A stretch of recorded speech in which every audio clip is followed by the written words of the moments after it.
I'm Maria Dalton, about to turn 27 this year, and I've been happily married for 5 years. My son, Martin, just celebrated his fourth birthday. Initially, I worked full-time after tying the knot, but now I balance part-time work at the same company. My husband, Kevin, is 30 years old, 3 years my senior.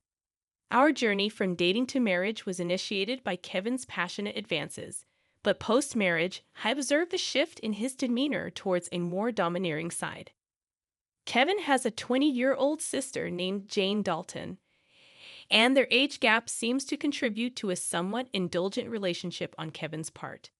Before marriage, I didn't mind Jane's frequent visits and assumed they got along well. However, after tying the knot, I started noticing changes in her behavior.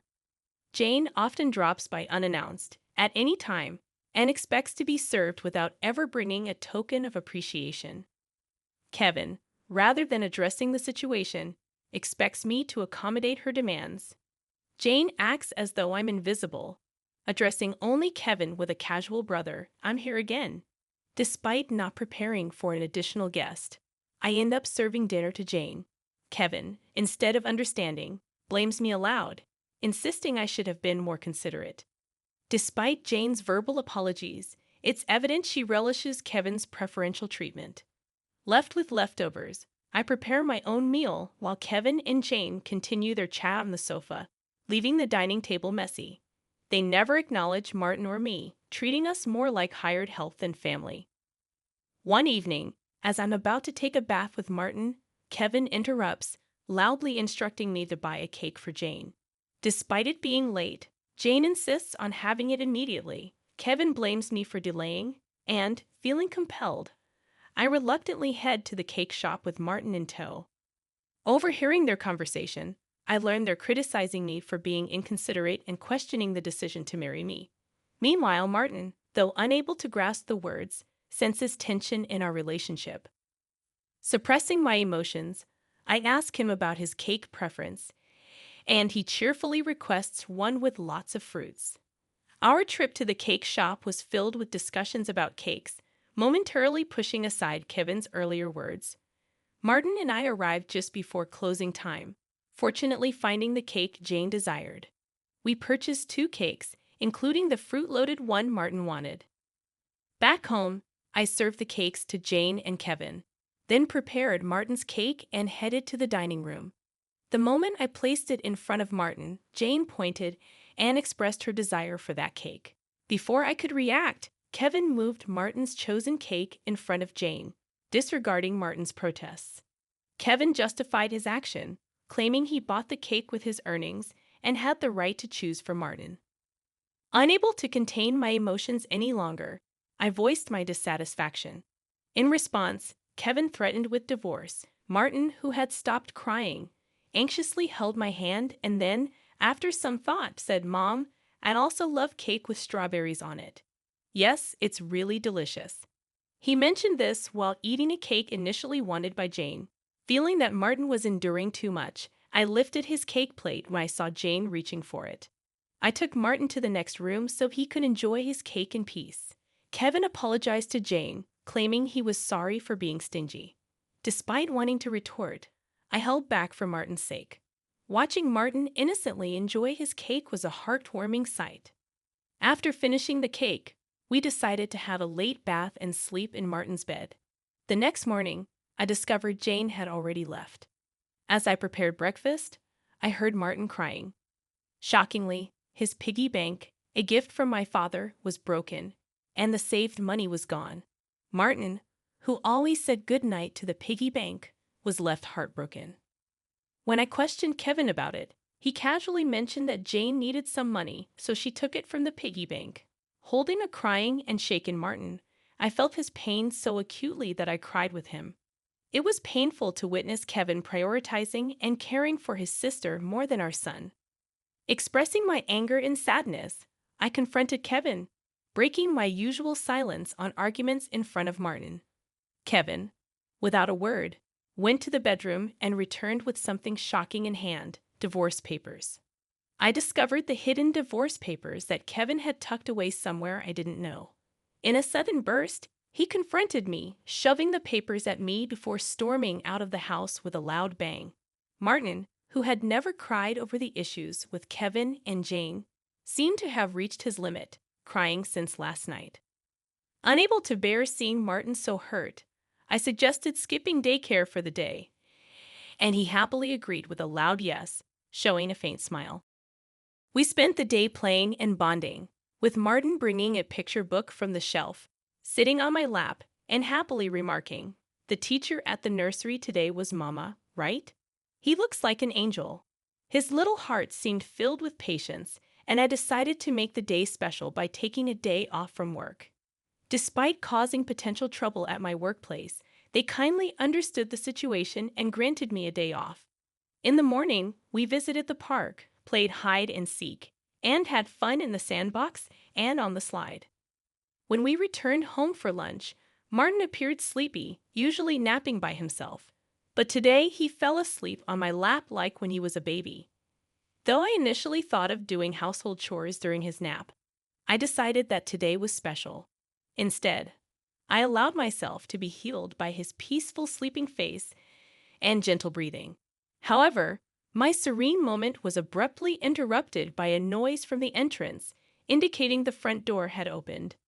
As it wasn't Kevin's usual time to come home, I became suspicious and quickly hid in the bedroom closet, clutching Martin. A voice echoed through the house, and to my surprise, it was Jane. Trembling with fear, I listened as she searched for something, expressing frustration over not finding it. Jane then made a phone call, mentioning Kevin and discussing their unsuccessful search. After hearing her lock the front door and leave, I put Martin to bed and contemplated the strange events.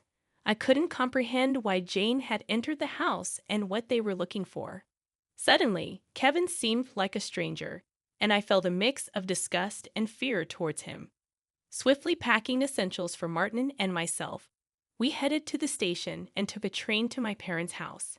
Fortunately, their home was nearby, just 2 stations away. Although I hadn't contacted them beforehand, my parents sensed something from my expression and welcomed us without asking questions. I shared the entire ordeal with them, including my fear of staying at our house due to Kevin and Jane's actions. Upon hearing my mother's suggestion that Jane might have been looking for my belongings, possibly cash cards, I recalled my past experience as a successful CEO in the handmade goods industry. I had entrusted the company to friends when I decided to prioritize raising my child after getting married. Although I still worked part-time and communicated with the company from home, Kevin was unaware that I was still the CEO. I discovered the hidden divorce papers that Kevin had tucked away, suspecting that he thought I had a decent amount of savings. While I've mentioned to him that I still received some assistance from the company, I've deliberately kept the details about being the CEO and my savings private. This secrecy stems from realizing early in our marriage that Kevin struggles with managing money and tends to spend everything he earns. Kevin, at first, provided only $200 a month for food expenses and even suggested I quit my job to become a full-time housewife. However, with the financial strain of raising Martin and only $200 for food, I never agreed to be a full-time housewife. Eventually, he reluctantly allowed me to work part-time, and to ensure I wouldn't consider divorce, he had me sign a post-marital property waiver through a lawyer. Since Martin's birth, I used my savings for his nursery fees and clothes, as I've only received $200 for food. I've never asked Kevin for additional funds beyond the food budget, leading him to believe I have savings. Considering Jane's apparent need for money and Kevin's perception of my financial situation, they might be searching for my cash cards. I have a separate savings account dedicated to Martin, with a portion of my salary directly deposited into it each month. Despite their search, they won't find the cash cards, as I always carry my valuables. However, there's still an unsettling issue. Jane might be entering our house even when we're not there, and Kevin may be allowing it. Following my father's advice, I decided to store my valuables, including the cash cards, in my parents' safe. As I pondered their need for money, Martin approached my father, crying over his broken piggy bank and the shattered promise of saving up. My father, angered by Martin's story, vowed to call Kevin. My mother suggested finding out their purpose calmly, as Kevin's mention of divorce might shift blame to us, making the divorce more favorable for him. To ascertain their purpose, I decided to record their conversation, consulting a lawyer who was a friend of my father's. Returning home, I began cooking dinner, keeping my phone screen down to record secretly. Kevin arrived home, surprising me by immediately asking about my cash cards. When I questioned him, he gave vague answers, attempting to deceive me. When I remained silent, Kevin grew agitated and demanded all my part-time money for his sister. Refusing, I explained it was from Martin's savings. In response, he angrily pushed the signed divorce papers toward me, declaring that I was living off his money and didn't need to save for Martin. He even uttered words implying he valued Jane more than our son. Hearing this, I stopped preparing the meal, put the divorce papers in my bag, took Martin's hand, and headed for the door. Kevin, in a loud voice, declared his serious intent for divorce, instructing me never to come back. I responded by stating I wouldn't return to a house where a stranger could come and go freely. After leaving, I received numerous messages and calls from Kevin, which I ignored. Turning off my phone, I sought refuge at my parents' house, sharing the recording and divorce papers with them. Although I confessed to having no love or affection for Kevin, I expressed concern for Martin. My parents advised me to do as I pleased, acknowledging the potential emotional impact on Martin if a divorce were to occur. While grappling with the decision to divorce Kevin, Martin expressed his hunger. My mother, seeing my distress, kindly made him hamburgers, his favorite dish. Overwhelmed with emotions, tears welled up in my eyes as my mother told Martin with a warm smile that she prepared the hamburgers so that he and I could visit whenever we wanted. Taking a bite, Martin exclaimed with joy, praising Grandma's hamburgers and expressing a desire to eat them every day. I responded, saying it's because the hamburger contains the love I have for him, and he, in a touching gesture, took a big bite and offered it to me. Moved by Martin's kindness, my tears couldn't be held back, and even though I tried to stop them, they persisted. My father, noticing Martin's concern, reassured him that my tears were of happiness, not sadness. Hearing this, Martin, in a moment of understanding, hugged me, and my father's eyes turned bright red. Realizing the blessing of being with family, I remarked to Martin that family is precious. Surprised, he questioned if Dad had mentioned that only Jane was family. My father gently confirmed it, but then asked Martin if he wanted to live with them as family. With a laugh, Martin happily agreed, making everyone smile naturally.